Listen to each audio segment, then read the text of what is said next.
Manatee County, District 1. This is James Satcher. I'm your county commissioner, and I hope you're having a great day where you're at. The truth is we all had a crazy 2020, but we're in 2021 right now. And one of the things that we're looking at is this is hurricane season. And so we want everyone to have a plan and be prepared beforehand. The county, we do our best to give you the resources and the knowledge that you need to make it successfully through a hurricane season and safely. So I've got Steve Litschauer on the line and also Jake Sauer. These guys are absolute professionals. They've been doing this for decades, taking care of people and doing a great job. So I've seen some of what you're going to see, and I've sat through it with Senator Jim Boyd. And I know that our House of Representatives have come and seen the same thing. So I want you to listen to them. They've got some great information for you. Thank you, Commissioner Satcher, and thank you for having us. As the Commissioner mentioned, I'm Jake Sauer, Director of Public Safety. With us is Steve Litschauer, the Emergency Management Chief for Manatee County. And Steve has he's been doing this business for quite a long time. He's going to go through the basics for some of you that are moving down from up north or just need a refresher on how we as Floridians prepare for hurricane season. I want to mention one thing before Steve gets started, and that is homeowners insurance. I think that when we talk about hurricane season, the first thing to think about is homeowners insurance. And now's a good time to review your homeowners insurance and make sure that you have enough coverage. So maybe when you bought the house was valued at a certain price, and we all know that home values are skyrocketing right now. And it might be a good time to reach out to your homeowner's insurance and ensure that you have enough coverage in your home as well after a storm. So with that, I will turn it over to Steve Litschauer, our Emergency Management Chief, and he'll go through some slides to talk about how we prepare as Floridians for hurricane season. All righty, good evening, everybody. Steve Litschauer here. Thank you, Commissioner, for hosting us. Thank you, Director. I'll be going through a series of slides. This is being recorded, and I'll talk rather quickly, but everything I say, like I said, is recorded, and it's also in our hurricane guide, and I'll talk about how we can get those to you, or you can get it online. But we're going to just real quick, we're going to go over knowing your home, and when I talk about that, it's the strength of your home, and then knowing your level is the level of evacuation that you live in, evacuation tips, preparing your home, sandbag and shelter locations, and when to call 911 versus 311. So hurricane season is June 1 through November 30th. Last year, I think if you lived here locally or anywhere on the southeast U.S., you know it was quite a busy year. It was almost double the amount of named storms and almost double the amount of hurricanes. With that said, these are predictions. It's based upon science. And again, they are predictions. You'll hear me say over and over again, it only takes one. 2018, North Florida, Hurricane Michael, it only took that one. They had only seen that type of hurricane, had not seen that type of hurricane in over 100 years. So this coming year, or the season we're in already, I'm going to say we're not off to a good start. Season starts June 1 through November, but and I say but, we've already had now 3 named storms. And we had one named in even May. And did a little research. It used to be only 1 month of the year. Now science has shown us that there has been a named storm every month of the year. If you've lived here in the West Coast, in this area, you know we can get multitude of storms and rain. And I say we get more damage from those what we call no-name storms than we do named. And we'll talk about flooding and rain and so forth a little bit later on. But this coming year is going to be a little bit busier than normal, a little bit above average. What we can expect to see, again, predictions are somewhere about 15 or 16 storms, 7 to 8 hurricanes, and probably about 4 of them being major. But again, it only takes that one. Please do not become complacent. Here's the list of the storms this year. We now have seen Anna in May, Bill and Claudette. I hope we don't get to Wanda, but we might. And if we do, Up until this year, when names ran out, they went to the Greek alphabet. And this year they're changing. They're going to ordinary names, probably because a lot of people was like me, had a hard time speaking those Greek names, and so they're just leave it at regular names. In case we run out of name storms, they'll start all over with a whole new list. If it's a major storm, category 4 or 5, they will retire those names, Andrew, Michael, some of the others. But again, it only takes one. Don't become complacent. Please be prepared.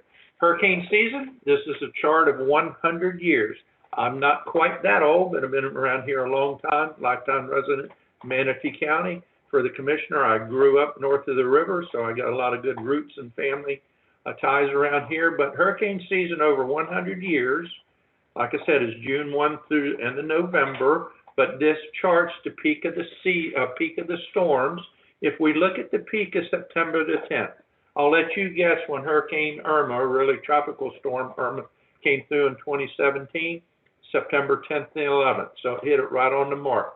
But the busiest season, and again, we don't want you to become complacent, is mid-August through mid-October. That's when the worst and most storms come. But again, it can come any time of the year. What we bring up to is back in the end of April, we had an F1 tornado hit at IMG Country Club. 3 weeks before Irma in 2017, we saw lots of rain. But this chart is trying to tell you, and this is, again, science, what we have seen, and lucky enough, we didn't get it from Claudette. But what happens is we can watch these storms come from off the coast of Africa, watch them for a week or two. You see it on the news and start preparing. But those like Camille and Michael and so forth, they went from what I call an average everyday rainstorm that we see during the summer to a category 4 or 5 in less than 3 days. Let me tell you, folks, you can't prepare in less than 3 days. That's why we want you to have that plan now. Have that plan now, have that kit now, know where you're going to go. We use an example again, the tornado that hit IMG Country Club. We use it for instance, we're obviously talking about hurricanes, but there's times that you may have to evacuate your home non-hurricane related. A good instance is Piney Point evacuation. Never thought we'd have to evacuate that amount of people, but there could be other reasons.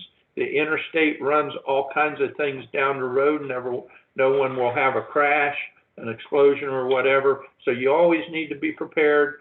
So it doesn't take a named storm to have to evacuate. Again, 2017, 2 weeks before Irma, we saw 23 inches of rain, flooded hundreds of homes. And so again, be prepared. As I stated at the beginning of this, we have hurricane guides. The new ones out, 2021s are now out, been about 2 weeks.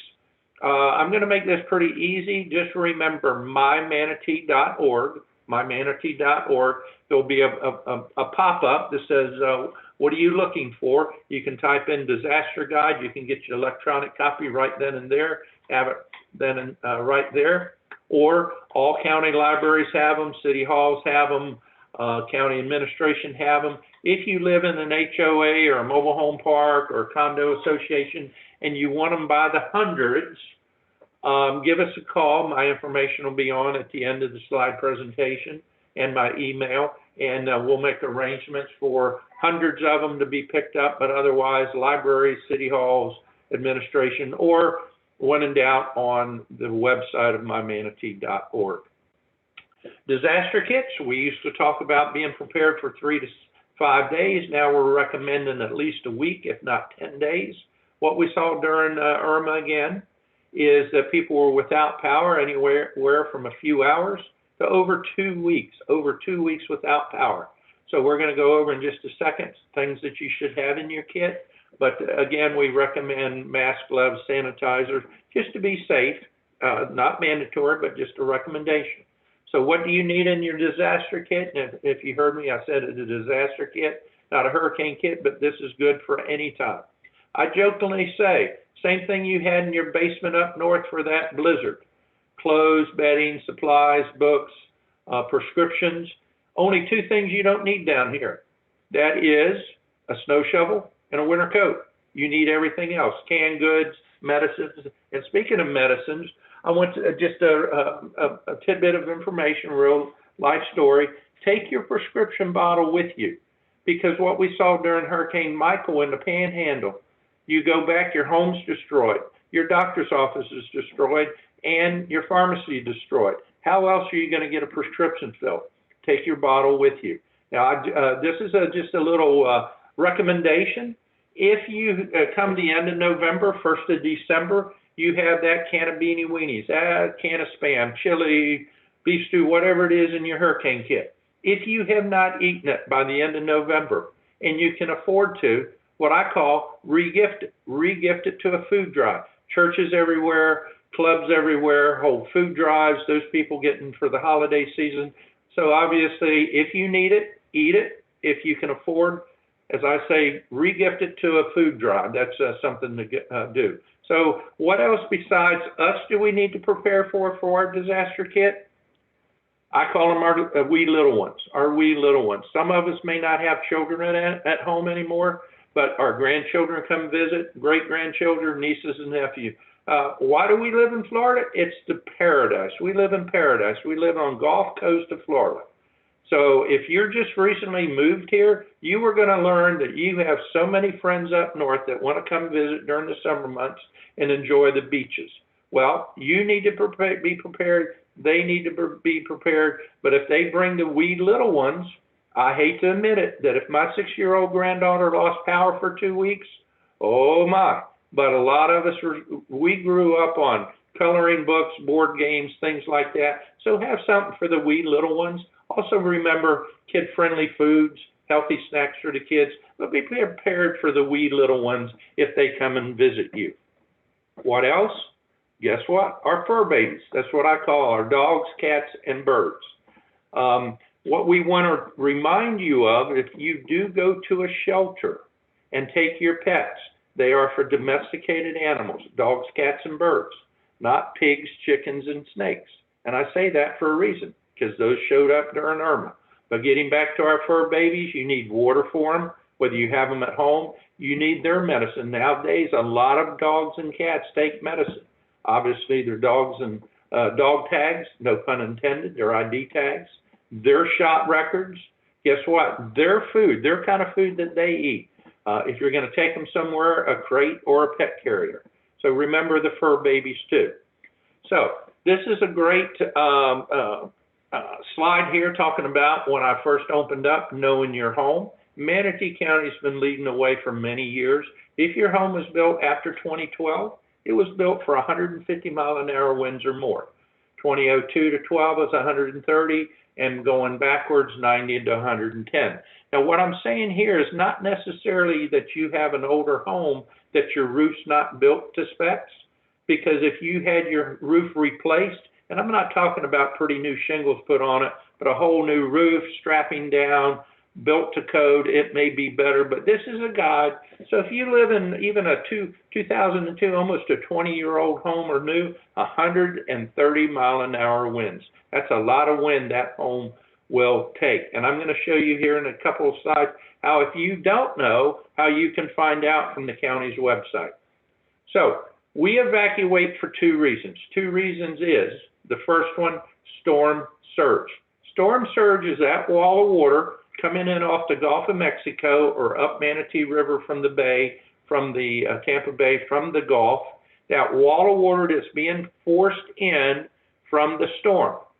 Not rain, not localized flooding. We'll talk about localized flooding here in a little bit from rain, but storm surge. That's where we get evacuation level A, evacuation B, C, and D, so forth. The other reason is, if you live in a manufacturer, mobile home, RV, or boat, those do not withstand wind very well. We want you to be safe.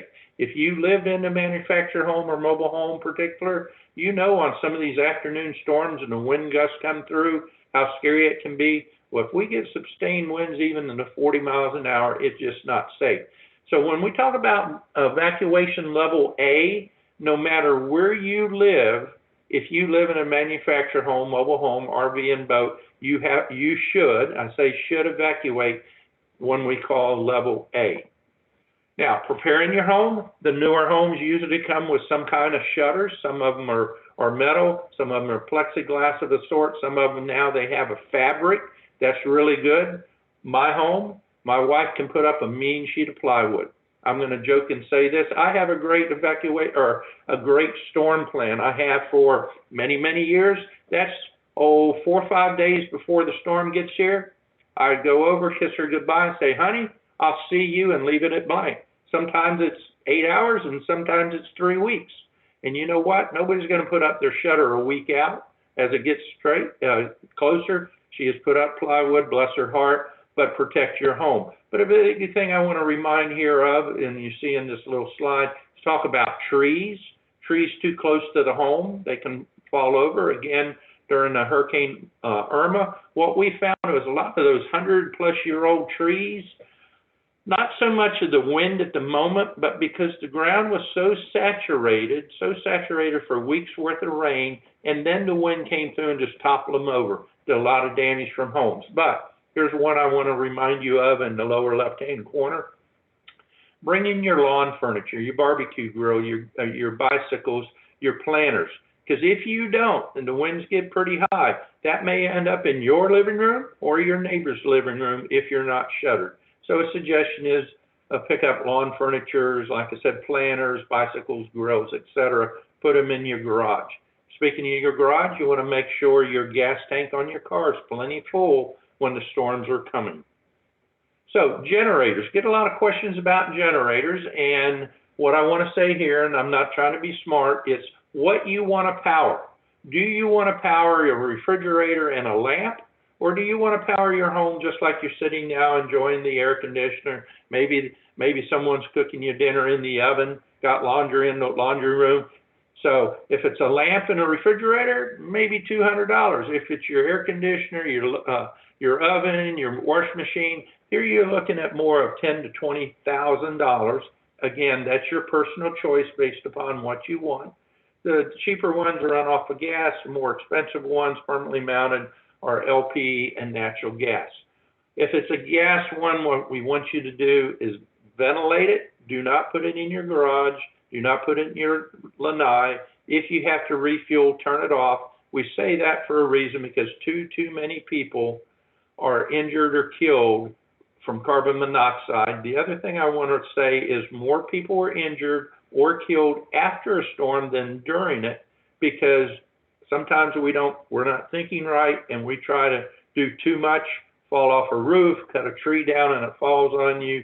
So ventilate if you're using a generator or a barbecue grill, or just be safe using chainsaws and electric. Sorry to say that last year, Etta, that we had someone on Anna Maria Island electrocuted because they went into a home they owned. The power was still on, but there had been water intrusion to the house. So be very, very careful with electricity. Now, something just to remind you of, EMS and fire quit responding when the winds get up to sustained. That's solid winds of 45 mile an hour or more, and law enforcement at 55, because it's just not safe out there. If you look at the picture of Katrina, you see the police car underwater, a real life picture. But this is where we want to talk about flooding. We can see flooding on any given afternoon rainstorm. And depending on how much rain comes in, nowhere is prepared for 3, 4, 5 inches of rain in a couple of hours. But you know what? That localized flooding in an hour or two will be gone. But our recommendation here, besides knowing the speeds of the wind for first responders, if you cannot see the roadway, please do not drive through flooded waters. That's how you end up in lakes and ponds and in washouts, and very dangerous. Or if the water is flowing, many, many times that car is washed away right with the current. So be very careful on flooded roadways. Now, we talked about earlier about knowing your level, and this you can, again, mymanatee.org. You can go to information, but mymanatee.org, and then in the pop-up say know your level or evacuation levels. And the same thing with shelter locations and sandbags, enter that in the search bar. So first one, know your level. If you put in know your level or evacuation level, you get a screen like this. Down at the bottom, if you see enter your address. Here we put in the address of the administration building, hit search, and in the search, you'll see about 6 of these blocks pop up. First one, public safety, and you see right up there at the top, evacuation level C and D. It lists 2 because it's a big piece of property and so it's in either level. I would go to the lower level because sometimes people look at a map and they go, oh, we're in a level D. And then I'll say, look really at the whole map, and they're in level D, but they're surrounded by levels A and B, so they're on a nice Gilligan's Island, high and dry, but nowhere to go. So good way to see what evacuation level you live in. Now, I mentioned earlier to know about the year your home was built. If you see about 3/4 of the way down, you see year built. There it shows you, in this case, 1989. But right on the website, it's picking information out of the property appraiser's office, is the year your home was built. So information there. Now, talking about shelters and sandbags, if you put in either or, you get this map. Those little black sandbags, I jokingly say they look like pineapples, but those are sandbags. Those are established sandbag locations. Obviously, they're closed, but I can tell you all of the cities, including the island cities, a storm comes, they open up sandbag locations. Manatee County will open up what we call mobile stations, but these are known locations and it will be updated. So during a storm, you can pop in there and see which ones are open and where they're at. The other thing on this map is the red schoolhouses. Again, those schools are closed. Let me say this, all shelters are schools, but not all schools are shelters. So let me say it again. All shelters are schools, but not all schools are shelters, meaning that we have 58, 59 schools and only 25 of them are shelters. So because you live near a school doesn't mean it's even a shelter. And even if it was, we do not open all 25 at a time. Roughly laying out staffing, if we open up all 25 at a time to hold 35,000 people, we would need over 700 staff.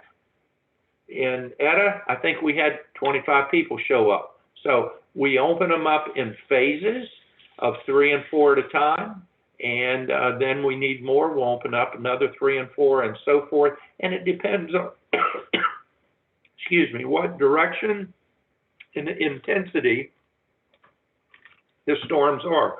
So we'll put out on social media, to the media, news releases, and online where those shelters are. Excuse me. So when we talk about evacuation, we want to talk about, try to go tens of miles, not 100 of miles.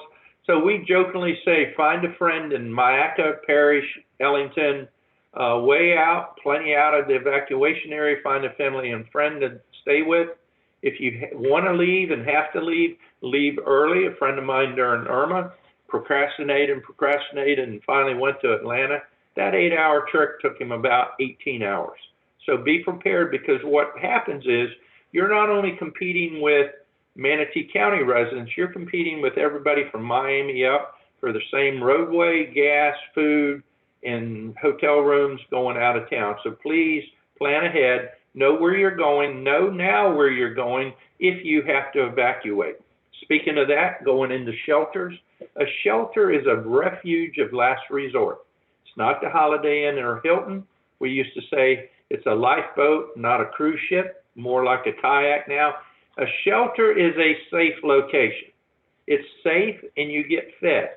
But if you look at the lower picture, you see every kind of chair, every kind of sleeping bag, every kind of cooler. You are fed, and what you're fed is what they feed the kids at school, and you get 20 square feet a person.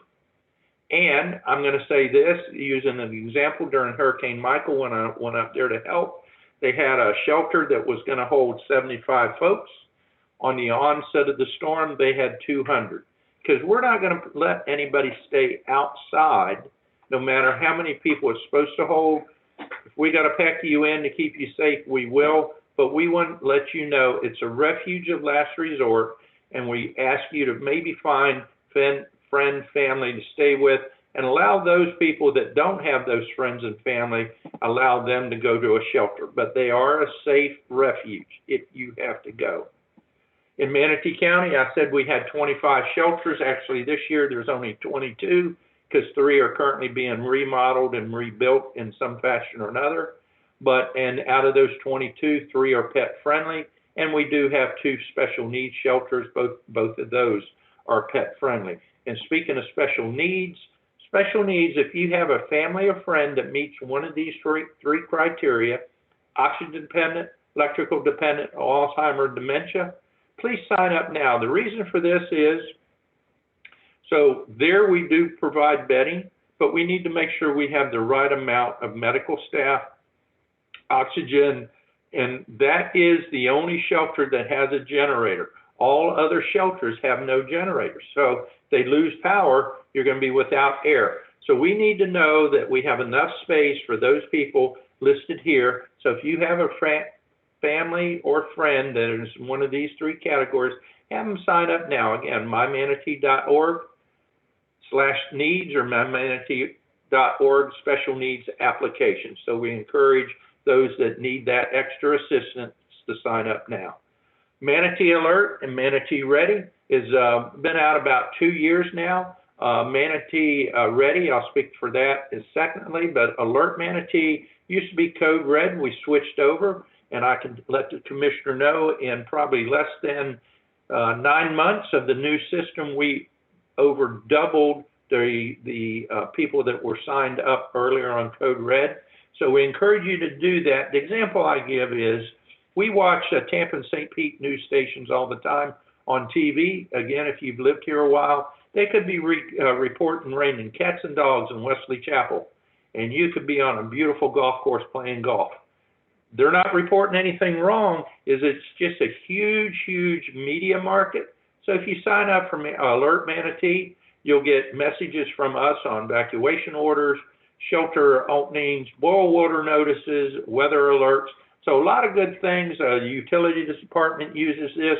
So if something happened to the water tomorrow, they would put out alerts and you would get it before you heard it on the media. So mymanatee.org/alert manatee, or go on our website and alert Manatee.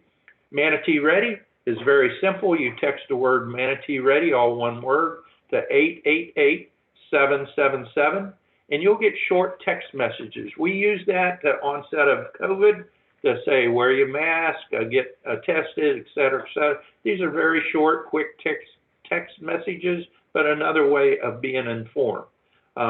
What we didn't mention and have in this slide, get yourself a weather radio. Those are great to have too, to hear direct impacts of a local area. So CERT teams, community emergency response teams, those are neighborhood-based citizens that have been trained in emergency response. What I equate it to is in law enforcement, you have neighborhood watch teams. In emergency management, we have CERT teams. You're our eyes and ears out in the field. You're taught what to do, and in a lot of cases, what not to do come emergency. And they're neighborhood-based. Currently, we have about 7 or 8 teams throughout the county.